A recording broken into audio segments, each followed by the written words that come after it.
आप अपनी आत्मा को इतना मत तड़पाइए कि वो आपके शरीर से भी नफरत करने लगे।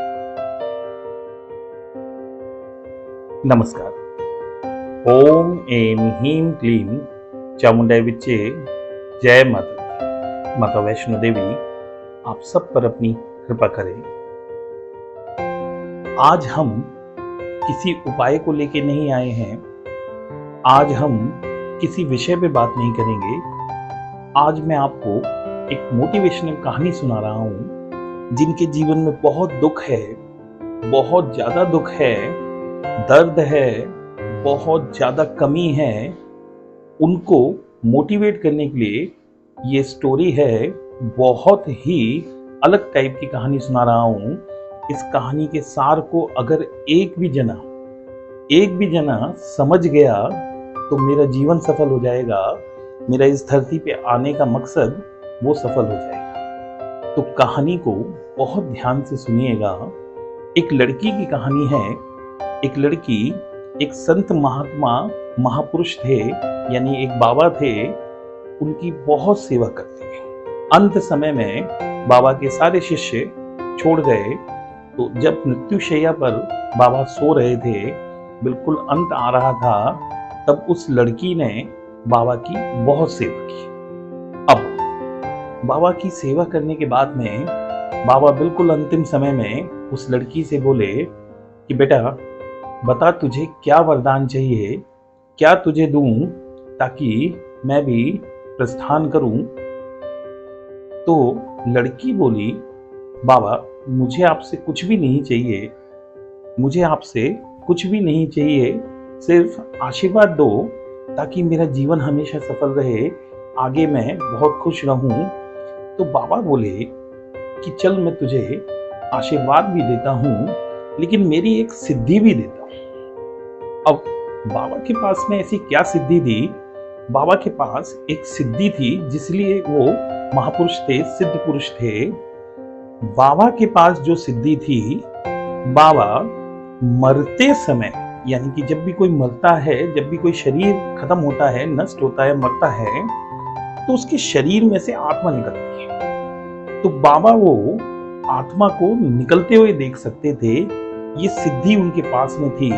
तो बाबा ने बोला कि बेटा मैं मर तो रहा ही हूं, लेकिन ये सिद्धि मैं तुझे दे रहा हूं। कल को तू भी, कोई भी आदमी मर रहा होगा, कोई भी व्यक्ति अपना शरीर त्याग रहा होगा, तो उस समय जो आत्मा निकलेगी, तो उस आत्मा को तू देख सकती है। ये तेरे पास सिद्धि है।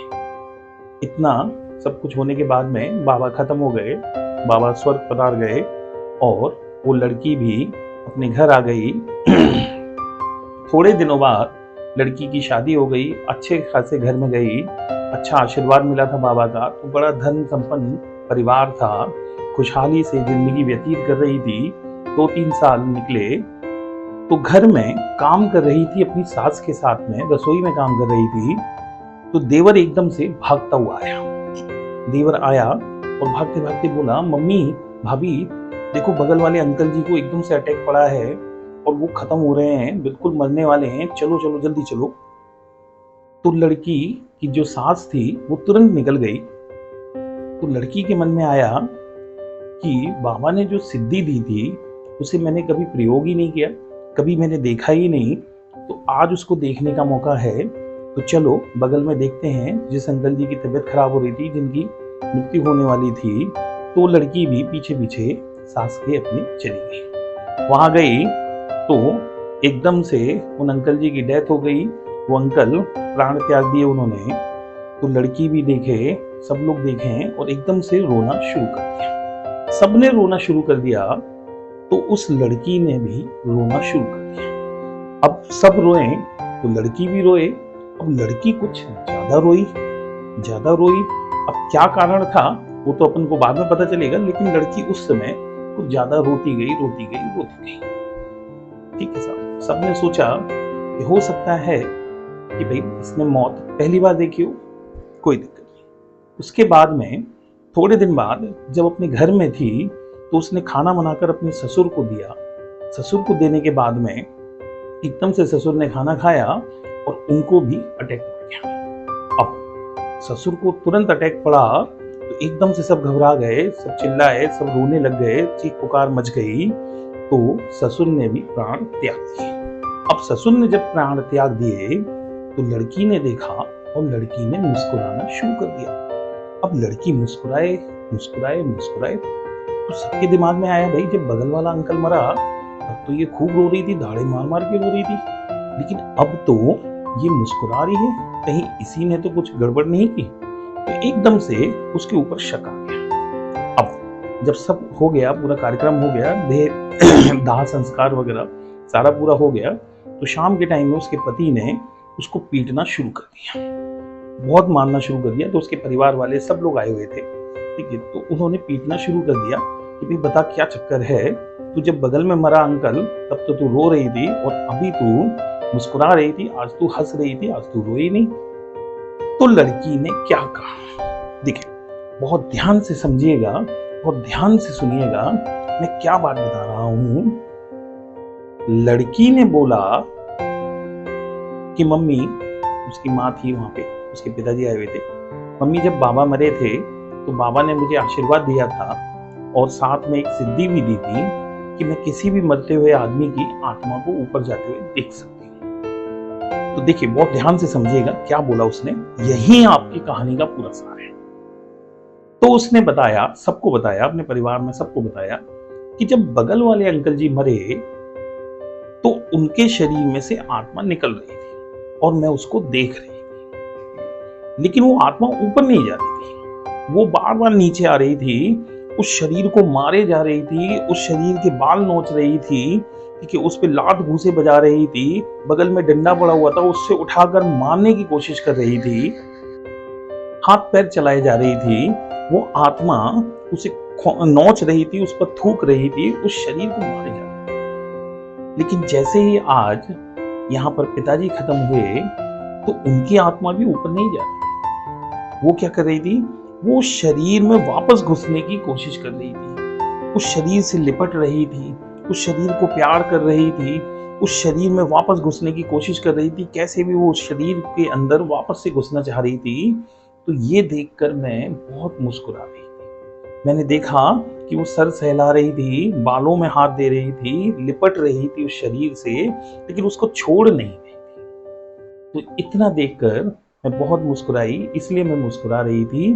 इतना बोलते ही कहानी खत्म, पैसा हजम। आप अपनी आत्मा को इतना मत तड़पाइए, इतना मत तड़पाइए कि वो आपके शरीर से भी नफरत करने लग जाए। इस कहानी का सार यही है। आप इतना मत तड़पाइए अपनी आत्मा को, इतना मत परेशान कीजिए अपनी आत्मा को कि वो आपके शरीर से भी नफरत करने लग जाए। आपकी आत्मा इतनी स्वच्छ रखिए, इतनी खुश रखिए, इतनी निर्मल रखिए कि वो आपके शरीर से प्रेम करे, उस शरीर से नफरत नहीं करे। अब इसका एक एग्जाम्पल मैं आपको देता हूँ। हमारे पास बहुत पैसा है, बहुत पैसा है, बहुत पैसा है, लेकिन हम अपनी आत्मा को इतना तड़पा देते हैं कि हमको पता है हम ऑटो के पैसे दे सकते हैं और जा सकते हैं, लेकिन नहीं साहब, आप पैदल ही पैदल चले जा रहे हैं, पैदल ही पैदल चले जा रहे हैं। अब कुछ लोग कहेंगे स्वास्थ्य के लिए अच्छा है, हाँ ठीक है भाई, बहुत बढ़िया बात है, लेकिन जब आपका शरीर कह रहा है कि भाई मैं नहीं चल सकता हूँ, आत्मा कह रही है कि भाई नहीं चल सकती है, आत्मा अंदर से मना कर रही है कि शरीर नहीं चल सकता है, लेकिन आप जबरदस्ती अपने शरीर से काम करवा रहे हैं, अपनी आत्मा तड़पा रहे हैं। बहुत सारी चीजें ऐसी हैं जो आपके जीवन में बहुत जरूरी होती है, बहुत मायने रखती हैं, लेकिन आप अपनी आत्मा को इतना तड़पा लेते हैं अंदर से कि आप जीवन ही नहीं जी पाते। अपने जीवन को खुशनुमा जब ही कर सकते हैं जब आपकी आत्मा अंदर से खुश हो। तो अपनी आत्मा को खुश रखिए। आपकी आत्मा को कैसे खुश रख सकते हैं? आप देखिए, हर चीज में दिमाग लगाते हैं। सब्जी खानी है, दो लोग आए हैं आपके घर में, आपकी आत्मा अंदर से कह रही है कि आपको सत्कार करना चाहिए, आपको उनका वेलकम करना चाहिए, लेकिन आपका शरीर यानी आपका मन क्या कह रहा है?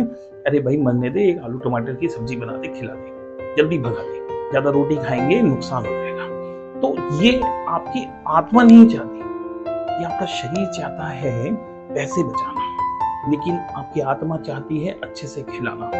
तो आप यहाँ पर अपनी आत्मा को तड़पाते हैं। हमारा मन और हमारी आत्मा दोनों अलग अलग हैं। मन कहता है और आत्मा जो कहती है, तो आत्मा तड़पेगी यदि मन अपनी अपनी ही चला जाएगा। तो मेरा इतना सा कहना है कि अपने मन को बहुत अच्छा कीजिए, अपनी आत्मा के साथ रखिए।